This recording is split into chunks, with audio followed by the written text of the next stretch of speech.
govorio je i potpredsjednik Jedinstvene Srbije i gradonačelnik Jagodine Ratko Stevanović.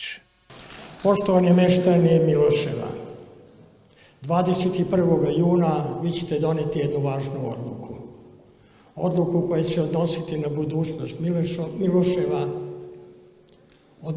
odnositi na vaše interese, a vaši interesi su osnovni brži razvoj sela, razvoj infrastrukture i bolji život vas i vaših građana. Vi znate sve šta je ova lokalna vlast uradila u poslednjeg 15-16 godina. Na to sada ne bih trebalo da nabrajam, jer je to sve poznato.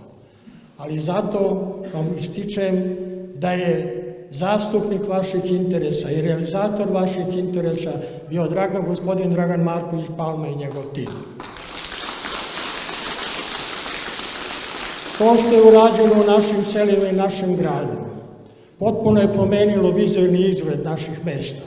I danas ta naša mesta i sela i grad postali su prepoznatljivi širom Srbije. I zato vam predlažem da 21. juna ponovo izaberete Dragana Markovića Palmu i njegov tim da bude zaštitnik vaših interesa. Ja mogu da vam kažem da je ona sigurno iste važnosti kao i ova lokalna lista. I zato svaki glas koji budete dali ovoj listi pod brojem 2, Ivica Dačić i Dragan Marković Palma, jačate tu listu, ta lista je moćnija u parlamentu i na taj način jačate i grad Jagodinu.